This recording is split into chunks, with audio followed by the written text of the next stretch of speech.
He was buried, forgotten, declared dead by his own brother. But one loyal golden retriever refused to believe it. For over a year, Cooper lay by an unmarked grave, barking into the silence. And when no one else listened, he kept calling. What they discovered beneath that grave would shake an entire town. This isn't just a story about a missing man. It's a story about faith, betrayal, and the dog who refused to let the truth die. Stay with us, because what happens next will bring you to tears. Dear friend, if you have watched this video to this point, please give me a small subscribe button. Then help me share this story to more people if possible. Your support is my greatest motivation. Thank you very much. The air in Everbrook, Oregon hung thick with the breath of autumn, damp with mist and the scent of wet pine. A persistent veil of fog clung low to the ground like a ghost that refused to rise. It was the kind of town where nothing loud ever happened. The pace was slow, the coffee always slightly burnt, and the local paper rarely wrote headlines bigger than a lost cat or a bake sale. But something strange had begun to stir at the northern edge of town, in the small cemetery that overlooked the old timber railroad. Something with golden fur and watchful eyes.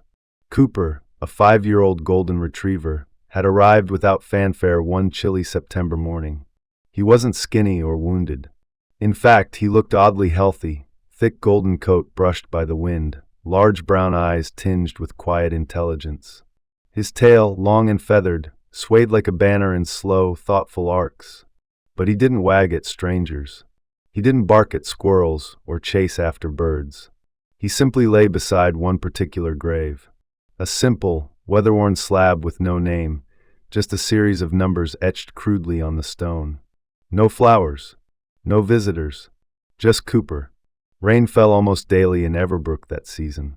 A gentle, ceaseless drizzle that slicked the stones and turned the grass to sponge. Yet Cooper never left his post. Not even for shelter. Locals noticed first, then whispered. A dog, they said, keeping watch like a soldier at his post. A few kids tried to pet him. He growled, not in menace, but in warning. Cooper didn't belong to anyone, but it was clear the grave belonged to him. Helen Myers had managed the cemetery for nearly 2 decades.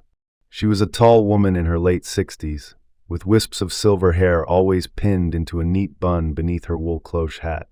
Her posture was rigid, her words economical. She had the kind of face that seemed to have survived wars, though her own war was with time and silence. A widow of a train conductor, she had outlived her only son, who had died from illness when he was 12. Since then, Helen spoke little but noticed much. She first saw Cooper on her routine 6:30 a.m. walk across the eastern graves. The dog was curled tightly against the stone like it held heat. For a week, she thought perhaps he belonged to someone nearby. After 3 weeks, she asked around. No one claimed him. What disturbed her most wasn't his presence, it was his stillness. He didn't explore the cemetery like dogs do. He didn't scavenge or bark or sniff. He watched, guarded, as if waiting for someone or something. By the 5th week, Helen had tried calling animal control. They came, saw the dog, tried to approach. Cooper snarled, then lunged, not to attack, but to block. He planted his body between them and the grave. Not even a biscuit could tempt him. The officers left with puzzled looks and nervous laughs. Cemetery dogs got a job to do, one muttered. Helen didn't laugh. It was a Sunday when Helen noticed something else. Cooper didn't just ward off strangers. He also prevented her grounds crew from mowing near that grave. One young man, Adam, attempted to pass with a trimmer.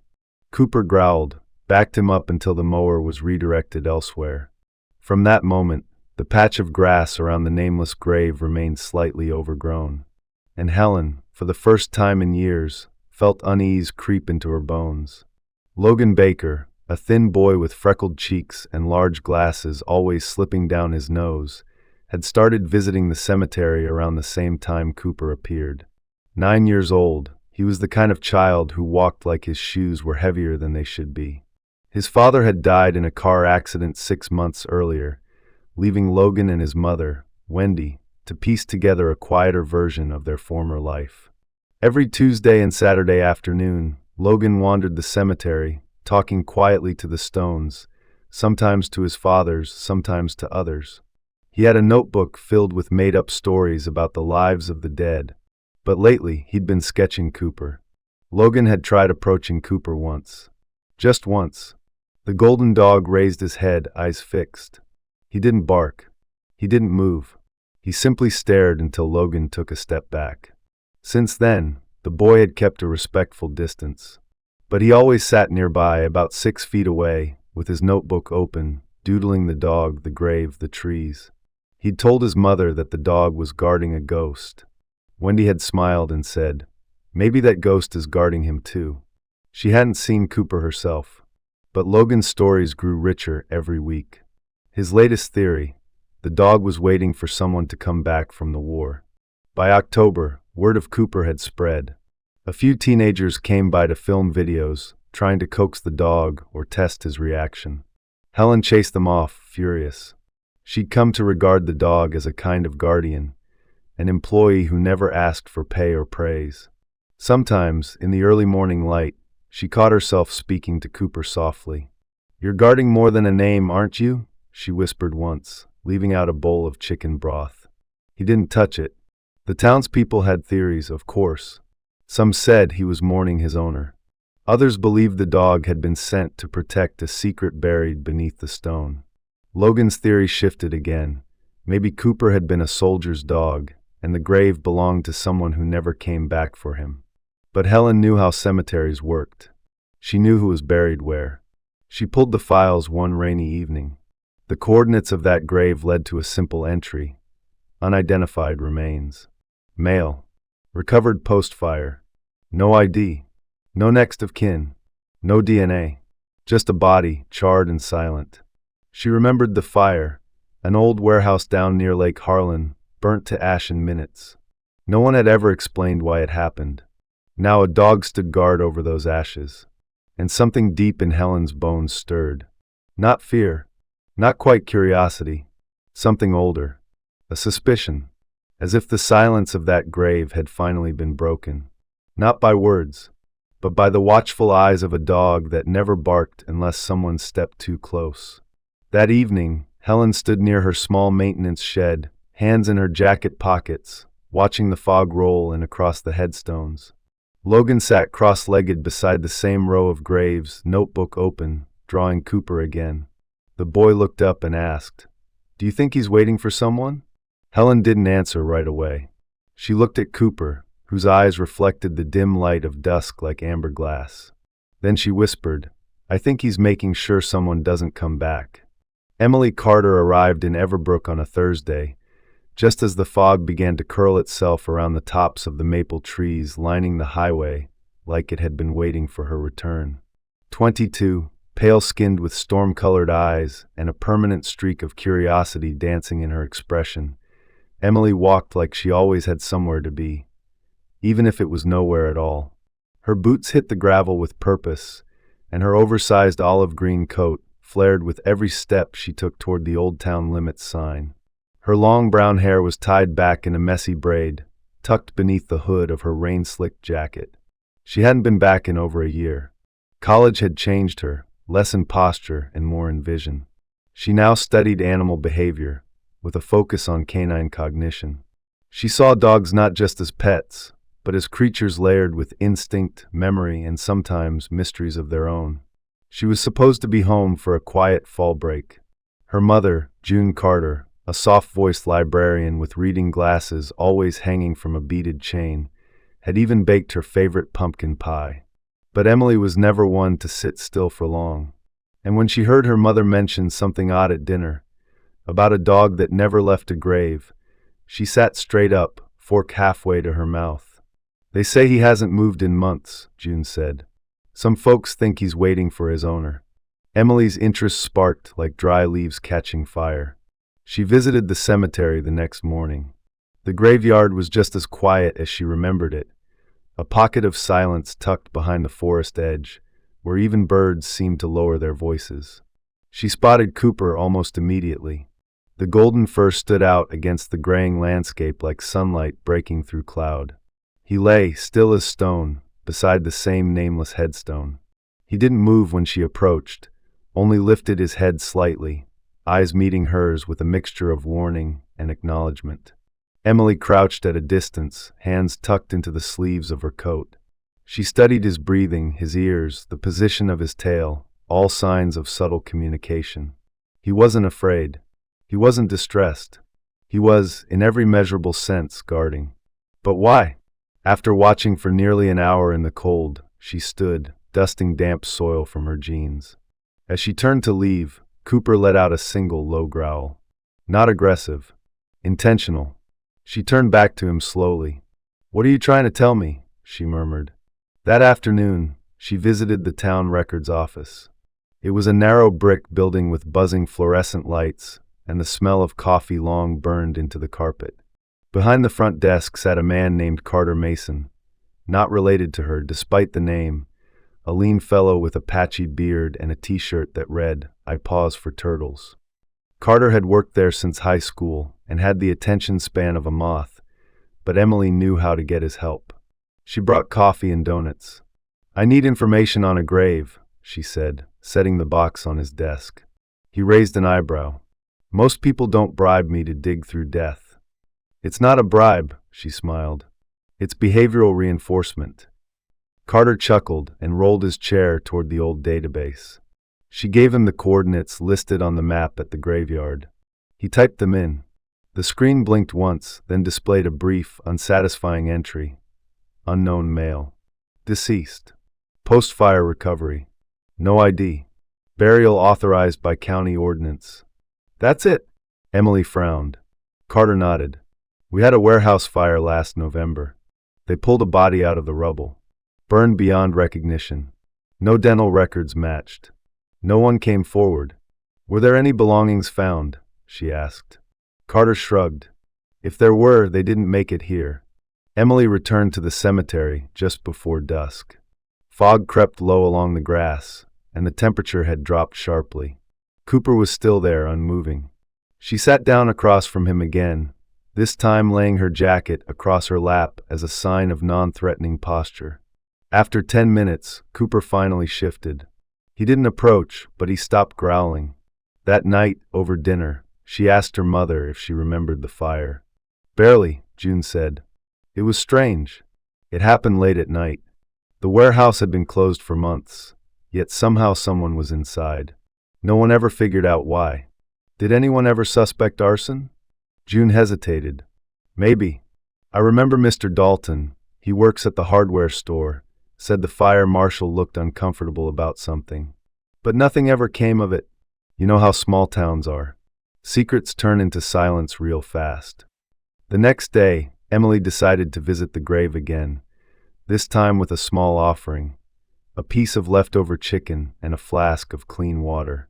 She placed it gently near Cooper, then stepped back. He eyed it. Then, for the first time, he rose. His limbs were stiff, like he hadn't moved much in days. He sniffed the chicken, then took it, walking back to the headstone and lying down again with a sigh. Emily saw it clearly then. Cooper wasn't just guarding. He was mourning, or waiting, or perhaps both. She took out her notebook and began writing. Behavioral markers, hypotheses, comparisons to known cases of canine grief and loyalty. But a voice interrupted her thoughts. "You're the girl asking about the grave?" Emily looked up. A woman stood at the edge of the path. Short, in her late 50s, with shoulder-length graying hair and a brown puffer coat zipped up tight against the wind. Her name was Margaret Lewis, the town's retired fire dispatcher. She was known to keep to herself, often seen with a small camera around her neck and a sharp, hawk-like gaze that missed nothing. "I heard you talk to Carter," Margaret said, stepping closer. "I was on shift the night of the warehouse fire. It wasn't just strange. It was wrong. The call came from a disconnected number. The fire was too quick, and the building had no power for weeks." Emily stood cautious. "Did you ever report that?" "I tried. They told me to let it go."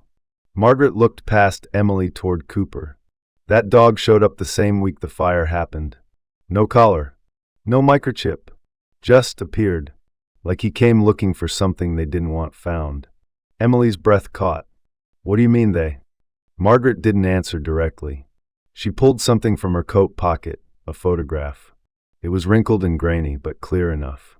A younger Cooper, sitting beside a man with dark hair and a beard, standing in front of the very same warehouse. "I took this last fall. The man came by to ask about vacant spaces. Said he wanted to store antiques. He never left a name." Emily held the photo with trembling fingers. Cooper's eyes in the photo looked the same, loyal, watchful. But the man beside him? She didn't recognize him. And somehow, that unsettled her even more than if she had.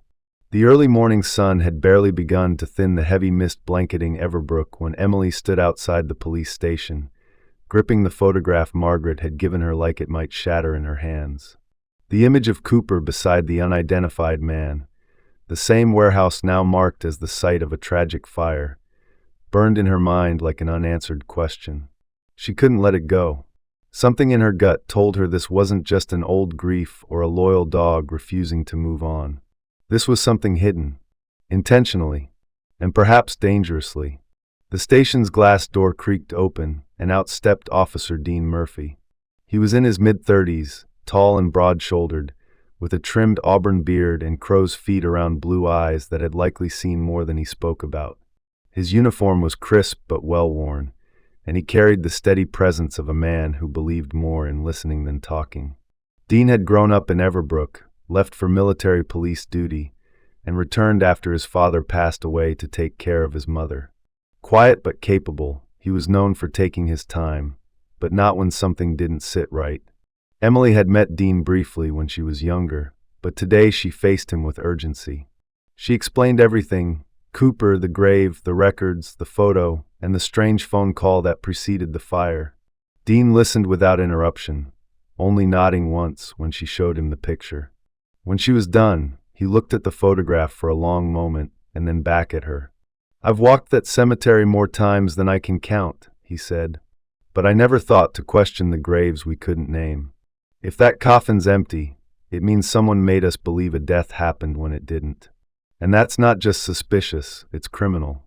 They drove in silence to the cemetery. Fog clung low to the ground, swallowing the path ahead as if it didn't want them to find the truth. When they arrived, Cooper was already there, curled as always beside the grave, unmoving, save for the slow flick of his tail. As Dean and Emily approached, the dog lifted his head, his posture tense. Dean removed his hat and crouched down, eyes on Cooper. "Easy, boy," he said gently. "We're just here to see what's under the dirt." Cooper didn't growl. Not yet, but he didn't look away either. Helen met them near the tool shed. She wore a long navy trench coat over a dark skirt, her hands clenched tightly over a thermos of black coffee. Her voice was low as she said, "You're really going to open it?" Emily nodded. "We need to know." Helen didn't argue. She simply led them to the grave. Dean called for a team from the county to bring excavation tools. The process took hours, long, meticulous hours of digging and brushing as the morning turned to early afternoon. Logan, curious and quiet, had wandered into the cemetery after school let out. He stayed near the old oak at the edge of the lot, notebook in hand, scribbling while sneaking glances at the scene. Helen didn't send him away. She knew some truths, no matter how dark, found their way to children whether we let them or not. When the coffin was finally unearthed, it looked ordinary: weathered wood, dirt-stained edges, brass hinges turned dull with time. Dean and one of the workers carefully lifted the lid, and found nothing. No remains, no ashes, no cloth, only a layer of folded wool blankets and a faint scent of smoke long since faded. The silence that followed was not one of reverence, but of disbelief. "What the hell?" Dean muttered under his breath. Then Cooper barked, loud and desperate. The sound ripped through the cemetery like thunder in a chapel. He leapt forward, body rigid, teeth bared, not at Dean, but at the open coffin, as if the emptiness itself was the threat. He barked again and again, until Emily knelt in front of him, hands outstretched. "Cooper, it's okay, we see it too now. We see it." He stopped barking but remained standing, chest heaving, eyes wide. For the first time, Cooper looked afraid. Dean stood up slowly. "Somebody faked a burial," he said. Someone wanted us to think there was a body in there so nobody would come asking questions. Helen took a step back, her face pale. We buried an empty coffin? Emily shook her head. No. Someone buried a lie. From under the tree, Logan raised his hand. Emily turned. Logan? What is it? I've seen him run off, the boy said softly. Cooper. He leaves sometimes. At the same time every day. Just for a little while. Helen frowned. Where does he go? Logan pointed beyond the cemetery, toward the woods on the south end. That way. Past the train tracks. I tried to follow him once, but he ran too fast. Dean glanced at Emily. You thinking what I'm thinking? That the dog's been going back to someone, she replied. Someone who isn't dead. Dean turned to Helen. Do you have any records, maintenance logs, witness accounts from around the time that fire happened? Helen hesitated. Then something flickered in her memory. A few weeks before the fire, a man kept coming by asking questions about unmarked grave plots. He was tall, kind of gaunt, wore gloves even when it was warm. Said he was doing a study on rural burial traditions. I thought it was strange. I told him we didn't sell unmarked plots like that. Do you remember his name? Emily asked. Helen shook her head. No, he never gave it. Dean straightened. I want to see any paperwork from that month. And I want you to make copies of that burial certificate, the one that authorized this grave. I'll find it, Helen replied, already walking toward the shed. Cooper lay down again beside the grave, his head resting between his paws, tail still. He no longer looked like a sentry. He looked like someone mourning the revelation that no one had believed him until now. The fog had returned to Everbrook with a quiet vengeance, curling low over the fields like a thick breath held in by the town itself. It was late afternoon, and the sun, hidden behind dense cloud cover, cast no warmth. Emily Carter stood at the edge of the cemetery with her jacket zipped to her chin, eyes fixed on Cooper. The golden retriever was already on his feet, tail held low but not tucked, head high and ears alert. It was time. Dean Murphy waited a few feet away, his police-issued SUV parked discreetly off the gravel road. He had changed into a dark flannel jacket and jeans, leaving his badge clipped inside his coat, just in case. His blue eyes tracked Cooper's every movement, his jaw tight with focus. You sure about this? He asked. Emily nodded. Logan said Cooper leaves at the same time every day. This is our chance to see where he's going, and maybe who he's going to. Dean gave a single nod. Let's move. Keep your distance, but stay in sight. Cooper didn't run. He moved with quiet urgency, like a creature following a memory too strong to ignore. Down the dirt trail that snaked behind the cemetery, through brambles and over damp leaves, the dog led them into the edge of the southern forest. The woods were thick, their canopy high and tangled, branches heavy with moisture. Every few steps, Cooper would glance back, ensuring they followed. After 20 minutes, the trees began to thin, and ahead of them, partially swallowed by moss and thyme, stood an old wooden cabin. It was small, one-story, with faded green shutters hanging loose and a broken front step.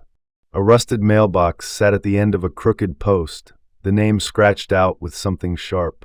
Cooper paused by the door, sniffed once, then lay down beside the entrance with his body curled protectively around the threshold.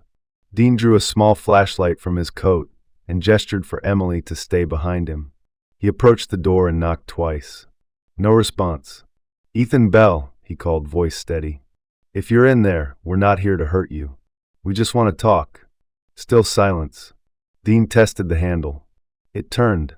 Inside, the air smelled of old wood, musty blankets, and something else, faintly metallic like dried blood or forgotten tools.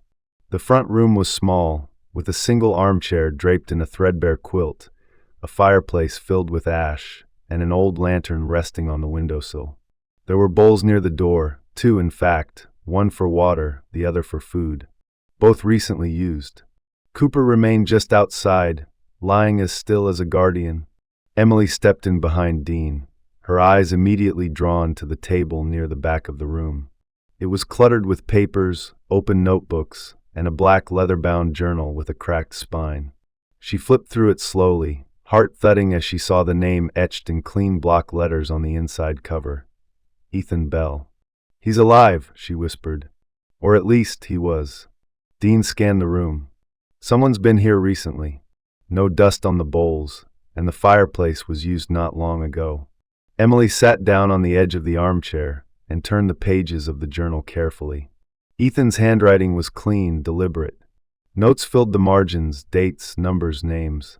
One passage caught her attention, highlighted with underlines and a single red pen stroke.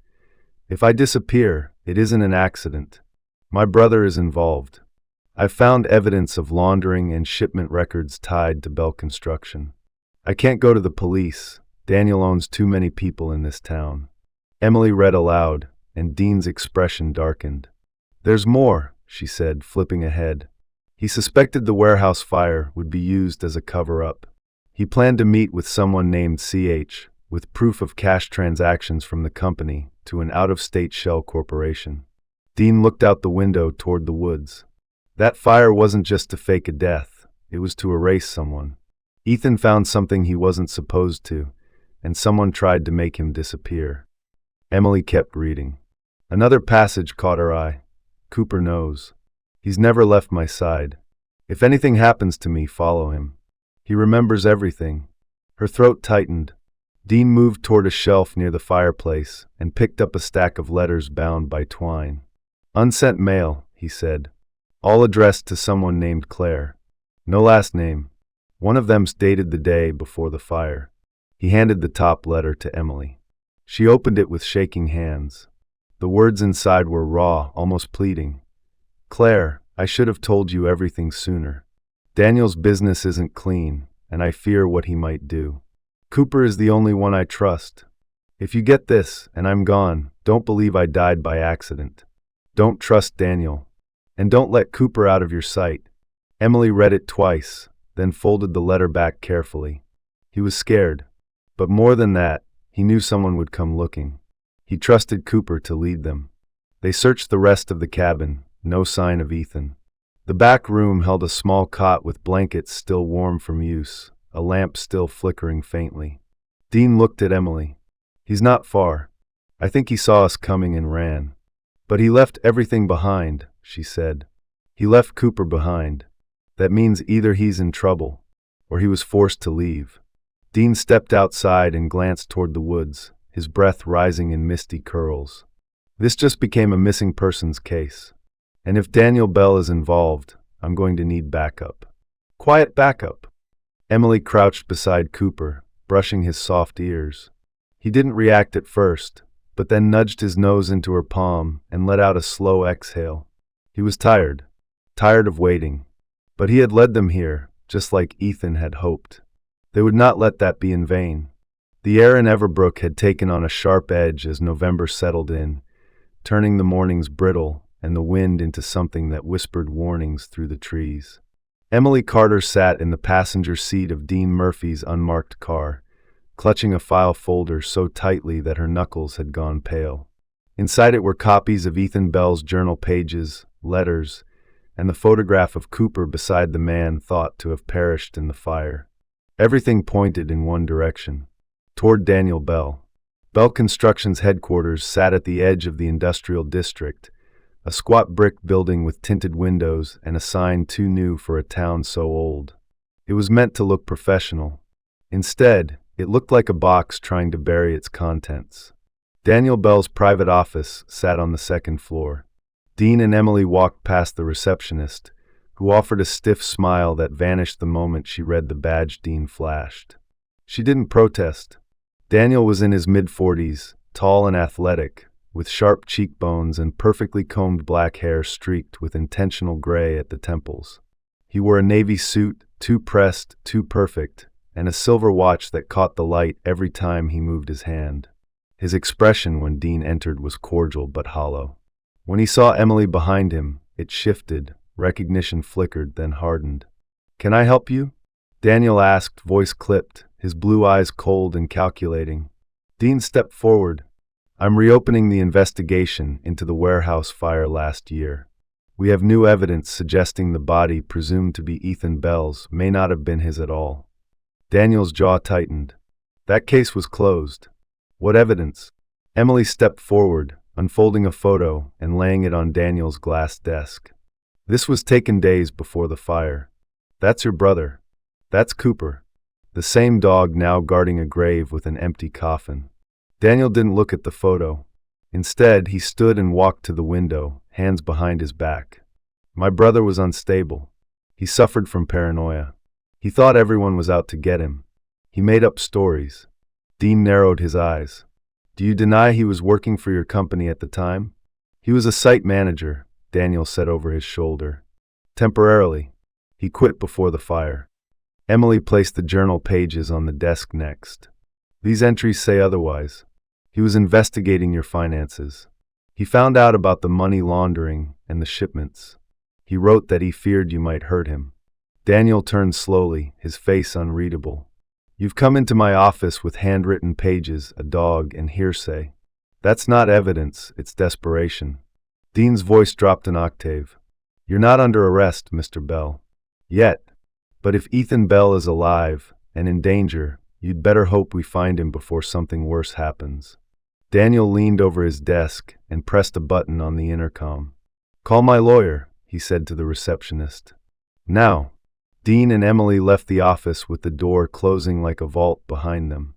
Back at the station, Dean began the process of obtaining a subpoena. He's hiding something, he muttered. But he's smart. He'll lawyer up, tie us up in court for weeks. Emily sat across from him, eyes on the photo of Ethan and Cooper. He didn't deny it outright, just deflected. He didn't even ask where we found the journal, like he already knew. Meanwhile, Logan Baker had slipped quietly through the gates of the cemetery, as he had every afternoon that week. His backpack bounced slightly against his small frame with every step, his breath visible in little puffs. Cooper was lying in his usual spot, tail thumping once as Logan approached. The boy sat down cross-legged on the damp grass, unpacking a peanut butter sandwich and a plastic thermos of hot cocoa. I brought extra today, Logan said softly, offering a corner of the sandwich to Cooper. The dog took it gently, chewing slowly, his eyes never leaving the boy's face. I had a dream about my dad last night, Logan continued. He was helping me ride my bike, even though I don't have it anymore. It got wrecked when Mom's car was hit. That's the accident that took him. Cooper's ears tilted slightly, a subtle shift, like he understood. He lay down beside Logan, pressing against the boy's side with a warmth that pushed back against the cold. Sometimes I pretend you're his dog, Logan whispered. Like you were supposed to be mine all along. They stayed like that until the sun began to fall behind the tree line, turning the fog golden. Back at Bell Construction, Daniel sat alone in his office, the blinds drawn tight. He poured himself a drink from the side cabinet, a dark liquor that smelled expensive and burnt. On his desk was a locked drawer. He unlocked it with a small brass key and removed a thin black folder. Inside were surveillance photos. One showed Ethan standing outside the very same cabin Cooper had led Emily and Dean to. Another showed Cooper exiting the woods, eyes focused and tail stiff.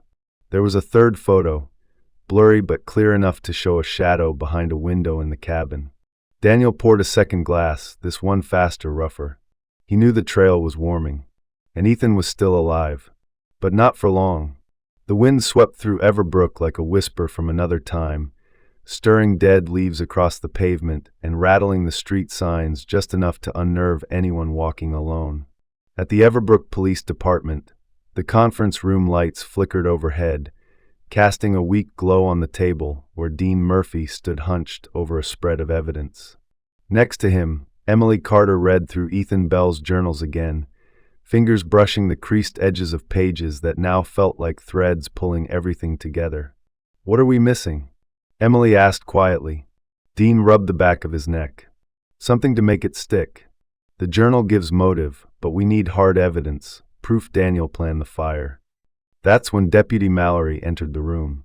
She was in her late 20s, with short red hair tucked into a neat ponytail and freckles dotting her fair complexion.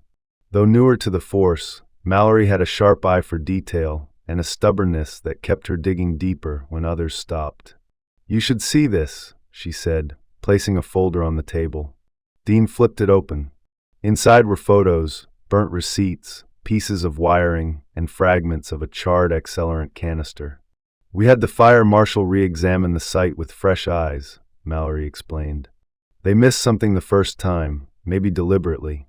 These burn patterns suggest an accelerant was used. Not a storage fire. An ignition. Dean's eyes narrowed. Arson. Mallory nodded. Deliberate. And here's the kicker, this piece of metal. She pointed to one of the photographs. It came from a gas timer, set for detonation. Someone wanted to make sure the fire started while no one was there to stop it. Emily leaned over. That's not just arson. That's orchestration. Dean picked up the phone.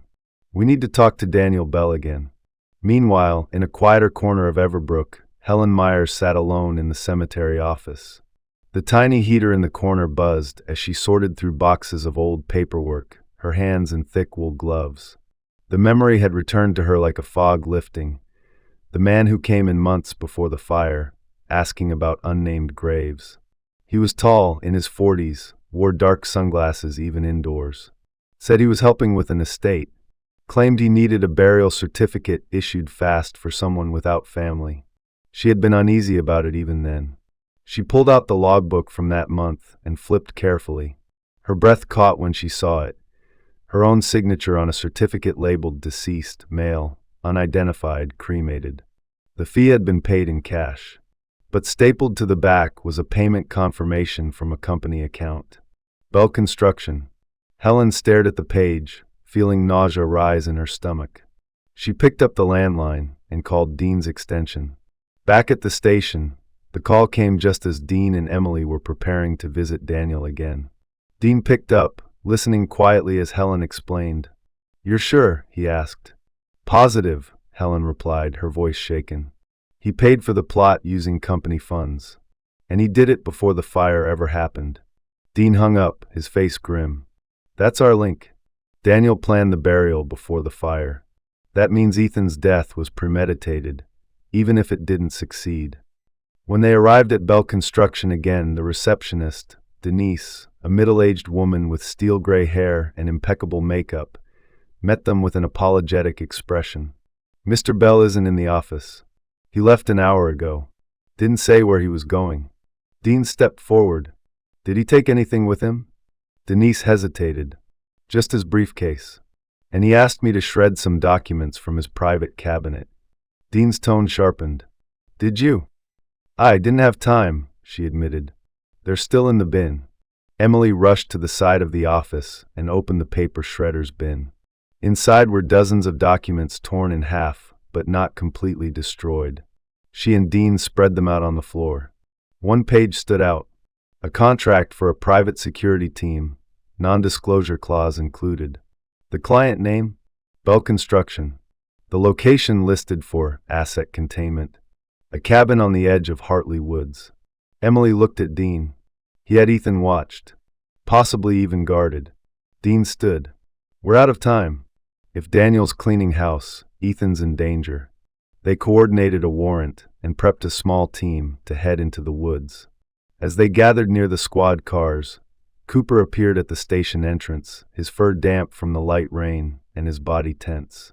He stared at Dean, then at the path beyond. Emily knelt. "You know, don't you?" Cooper barked once, low, urgent, and started trotting down the road. Dean gave a quick nod. "We follow the dog." Back at the cemetery, Logan arrived with his usual sandwich and cocoa, but for the first time in days, Cooper wasn't there. The boy sat by the gravestone anyway, hands in his lap. "I hope he's okay," he murmured. "I think something's happening." He opened his notebook and began drawing. This time it wasn't Cooper by the grave. It was Cooper running through the woods, light breaking through the trees. And far ahead, a shadow in the shape of a man, waiting to be found. The rain had stopped, but the clouds still hung heavy over Everbrook, pressing down on the town like a weight it couldn't shrug off. In the gray hush of approaching dusk, Dean Murphy's squad car moved carefully through the narrow dirt trail that wound into Hartley Woods. Beside him in the passenger seat, Emily Carter clutched the GPS tracker now pinned to Cooper's collar, her eyes fixed on the blinking dot on the screen. The golden retriever trotted steadily ahead of the convoy, his fur damp, paws muddy, but his focus unwavering. Behind them, two more vehicles followed, one marked, one unmarked, each carrying officers Dean had personally chosen, those he could trust. Among them was Deputy Kyle Torres, a former military tracker in his late 30s with tan skin, a buzz cut, and a no-nonsense demeanor. Torres had scars along his left forearm, the result of a rescue gone wrong years ago, and he spoke only when necessary. But when he did, people listened. As they neared the familiar cabin, now shadowed by growing fog, Cooper stopped suddenly. His body stiffened, ears perked. Emily rolled down the window, and for a moment, all she could hear was the forest, quiet but not still. Then it came, a faint sound, barely louder than breath. A groan. Cooper bolted toward the back of the cabin, barking once, sharp, urgent. Dean and Torres drew their flashlights and followed, weapons at their sides. Emily ran just behind them. The group rounded the cabin and found a small, overgrown hatch near the base of the foundation, one that had been nearly invisible beneath rotting leaves and tangled vines. Cooper pawed at the wood frantically, whining low in his throat. Dean yanked the rusted handle, grunting as the hatch creaked open with protest. A gust of stale air poured out, carrying the scent of mildew and something older, sweat, metal, survival. They shone their flashlights into the darkness. A wooden ladder led down into a dugout cellar lined with dirt walls and reinforced with cracked beams. Then they heard it again, weak, rasping, unmistakably human. Emily's breath hitched. "That's him." Dean descended first, followed by Torres. Emily waited at the top, her hands gripping the ladder so tightly her knuckles went white. The light flickered across the far end of the cellar where a figure sat slumped against the wall, chained by one wrist to a metal pipe. "Ethan Bell," Dean called gently. "My name is Officer Dean Murphy. You're safe now. We're here to get you out." The man stirred weakly, lifting his head with difficulty. His hair was longer, matted, and his beard was patchy with grime. His face was gaunt, the cheekbones too prominent, eyes sunken. But when the light caught his features fully, there was no mistaking the resemblance to the photo Emily had carried for weeks. "You found me," Ethan croaked, voice raw from disuse. "You followed him," Dean crouched beside him, examining the chain and pulling out bolt cutters. Torres covered the entrance with his weapon. "Just hold still," Dean said, placing a steady hand on Ethan's shoulder. "We're getting you out of here." Above them, Emily could barely contain her anxiety. Cooper stood beside her, tail still, his eyes locked on the opening as if urging her to be patient. Then footsteps crunched softly behind them. Logan. The boy had followed without anyone knowing, clutching his sketchbook to his chest, his cheeks red from cold and effort. He wore a navy hoodie with frayed sleeves and mud-caked sneakers, his breathing fast. "Logan." Emily blinked. "What are you doing here?" "I saw Cooper leave," he whispered. "I followed him. I wanted to help." Before Emily could scold him, a voice rose from below. "Emily?" Dean called. "We've got him. He's alive, weak but conscious." Logan stepped closer to the hatch, peering down as Torres began climbing back up to prepare a medical evac. Emily knelt as Dean helped Ethan ascend slowly, one arm around his shoulders. When the man emerged into the dim light, Cooper whimpered softly and pressed his head into Ethan's leg. Ethan looked down, eyes glassy with recognition. "Good boy," he whispered hoarsely, tears sliding down his face. "You never stopped looking." Emily moved in, taking Ethan's free hand. "We've got you. You're safe now." Logan stood a few feet away, watching silently. Then, without a word, he dropped to his knees beside Cooper and wrapped his arms around the dog's neck. Tears streamed down his cheeks as he held on tightly. "You did it," he sobbed. "You really found him." Cooper didn't bark, didn't move. He simply leaned into Logan, licking the boy's hand gently and resting his chin on his knee as if to say, "It's over now." Dean signaled for the backup team. Paramedics arrived minutes later, securing Ethan to a stretcher and covering him with blankets. His vitals were weak but stable. As they loaded him into the vehicle, he looked back at Cooper once more. "Take care of him," he said to Emily, voice trembling. He's not just a dog. He's the reason I'm alive. Emily nodded, her throat tight. We know. As the vehicles pulled away, Logan stood beside her, still holding Cooper's fur in his small hand. I knew he wasn't just any dog, he whispered. Emily smiled faintly. Neither did Ethan. The snow came early to Everbrook that year. Fine, weightless flakes floated in the gray air, dusting rooftops and tree branches, softening the edges of a town that had held its breath for too long. Outside the county hospital, the wind carried the crisp scent of pine and wood smoke, mingled with the promise of something finally healed. Inside room 212, Ethan Bell lay propped up in bed, the pale blue blanket drawn up to his waist, and 4 drip attached to his arm and a bandage across his temple.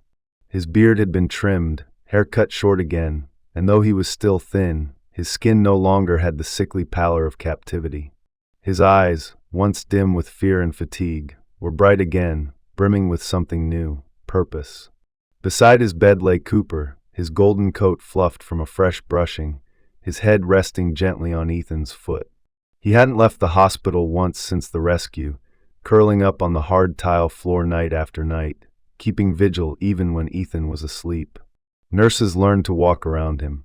Doctors smiled when they entered the room and found him watching, ever alert, tail thumping faintly when Ethan stirred.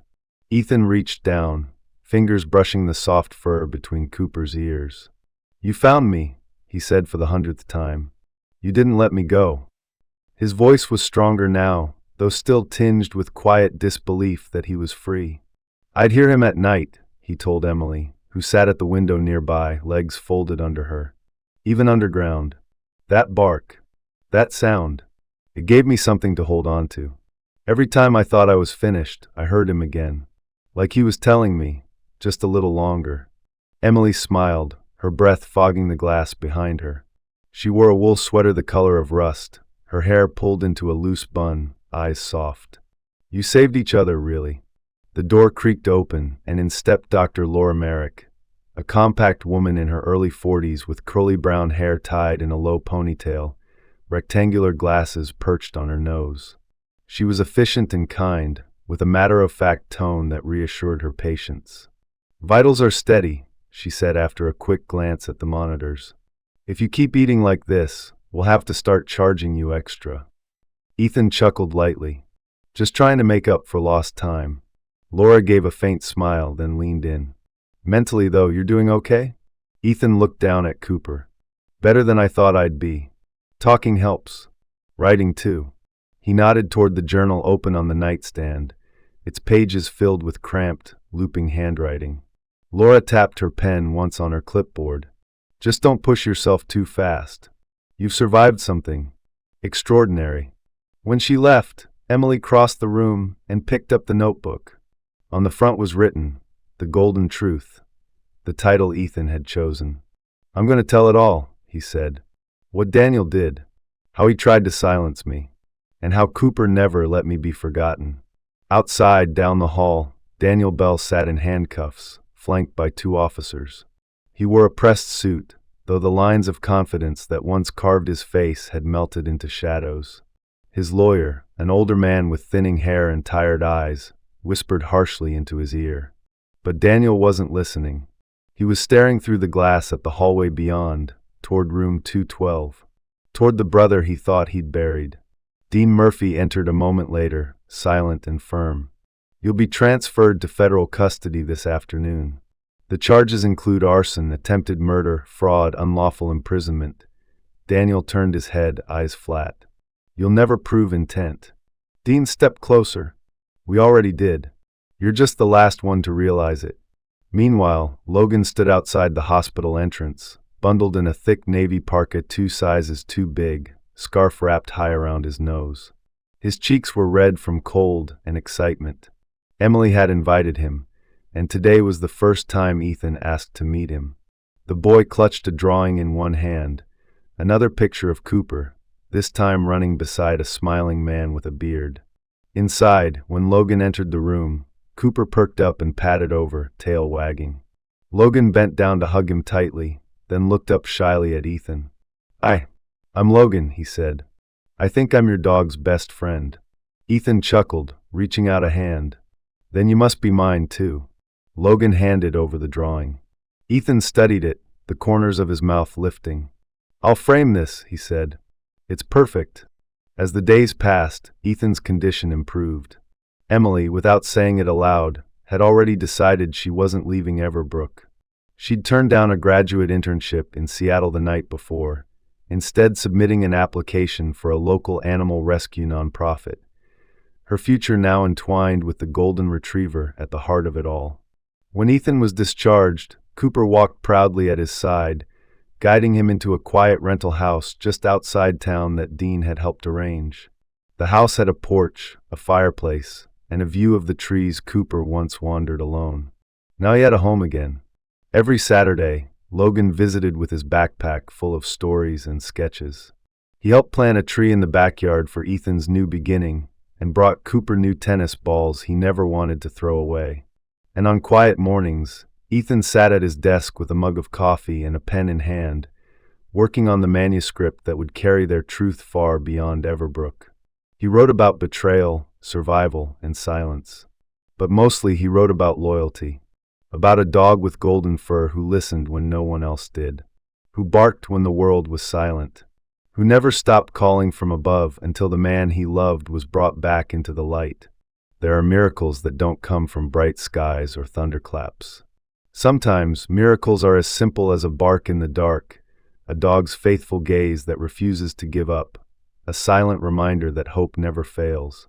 In the darkness Ethan experienced, Cooper's unconditional love became the invisible hand God sent to guide him back to the light. God doesn't always show up in person, but he does work through the smallest things. A dog, a boy with a pure heart, a girl who believes in what's right, and a brother who stands up to tell the truth. In your daily life, when you feel alone, forgotten, or lost, remember that God may be using a friend, an animal, or an unexpected opportunity to tell you, "I'm still here." Don't give up. Leave your comments below. Have you ever experienced a silent miracle? Do you believe that God can use a dog to change someone's destiny? Type Amen if you believe that loyalty, hope, and love can save a person. Share this story if you believe in unconditional love. Don't forget to like the video. Subscribe to the channel so you don't miss the next touching stories. May God always protect and bless everyone who is reading this. Amen.